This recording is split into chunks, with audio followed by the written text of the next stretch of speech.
Okay, welcome to the latest video of my, designing a horror game series. This is Ryan Acidheads Murphy from acidbathproductions.biz. I don't know why I didn't get the .com, because the .biz was cheaper at the time, and I needed cheaper at the time. Now somebody else has it. Bastards.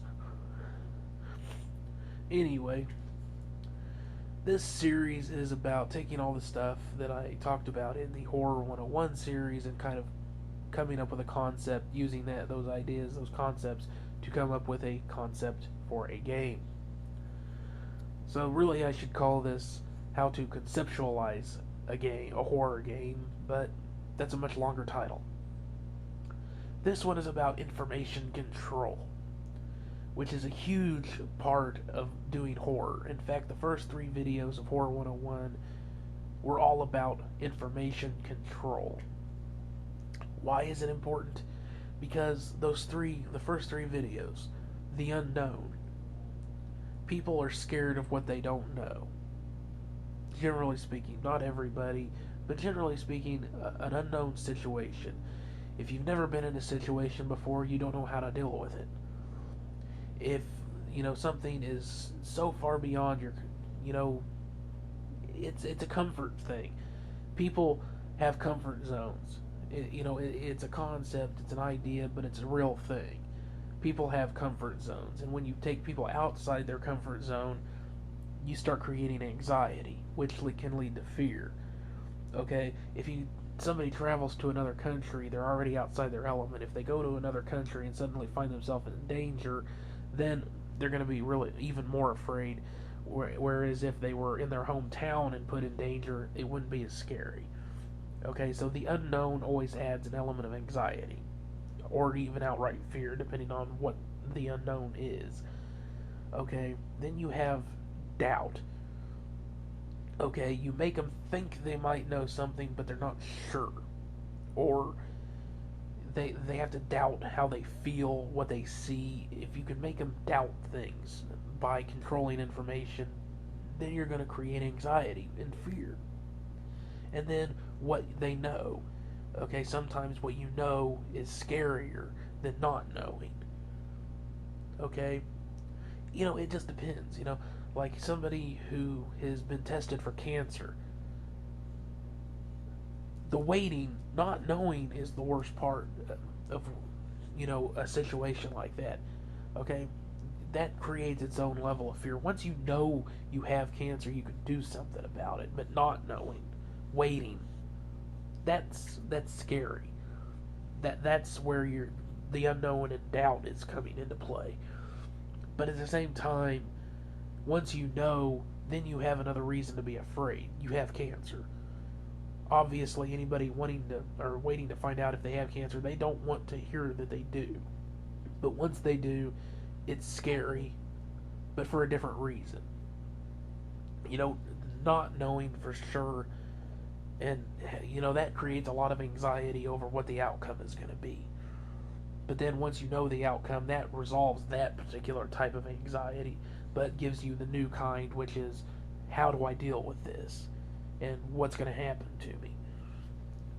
So, it's all different types of anxiety that you can play with, different kinds of fears that you can manipulate in people, and it all comes down to controlling information. Okay? Now, going into this game, since our core concept is that it's paranormal investigators going to investigate a haunted mansion, the characters know that they're going to be dealing with paranormal. They're expecting it. That doesn't mean that it's not going to be scary when they find it, but they know about it. So there's already going to be some tension. We're looking for ghosts. Ghosts can be scary. Okay, so at this point, you can't, it's not like these are people who don't know a damn thing and they're just, stupid kids going into the spooky old place and then they find ghosts. Okay, in that case, you're able to control your information regarding the ghosts differently. Well, in this case, The ghosts, they're already expecting. They're hoping to find them. So, what information is there to control? All the mysteries that we talked about in the other video. You know, all these modular story elements that can be randomly seeded into the game, or each time a new game is started, it'll be randomly seeded in. You know, we have all these mysteries that we can feed them, and we can control information about all those mysteries and the ghosts themselves and the capabilities of the ghosts.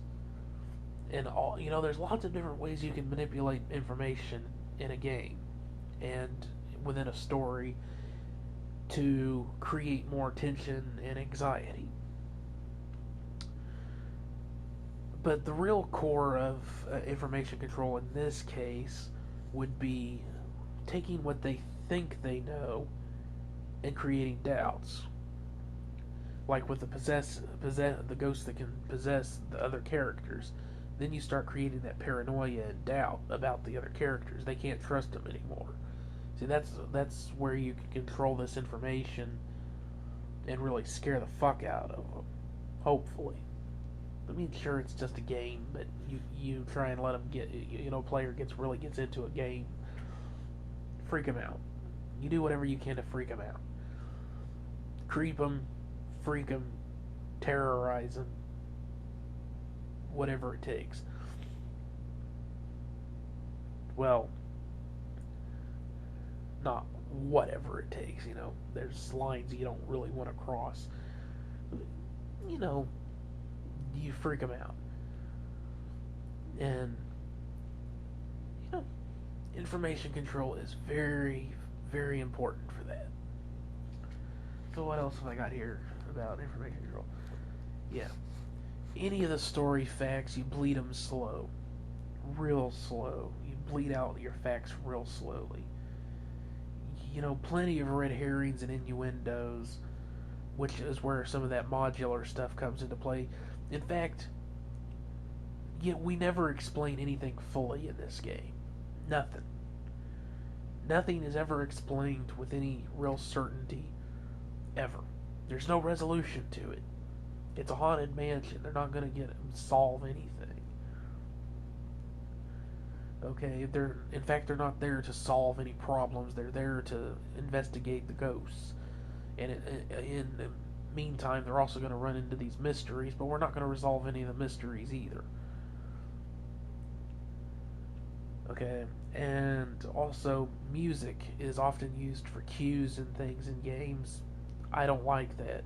It's gotten cliche, it's been overdone. It was innovative with Halloween, the original Halloween, but now people hear the music and it's like, oh yeah, something's going to happen. So, in this game, follow my philosophy with music in horror games and movies and stuff, which would be the music is just there to be atmospheric and creepy. It's never going to be a clue. In fact, I would use music for false clues. Okay? You know, really, my preference is just to have long pieces of music that occasionally have elements that sound like they're clues that pop up. And it just plays through. And sometimes those clues will actually coincide with something scary happening. It'll make them think that, oh, the music's cueing me in. But then when it happens next time and nothing happens, it's like, what? Nothing happened. And then something happens later when the music isn't creepy and seeming like it's cluing them in. And it's like, what the hell? It's like, you mess with them. You fuck with them.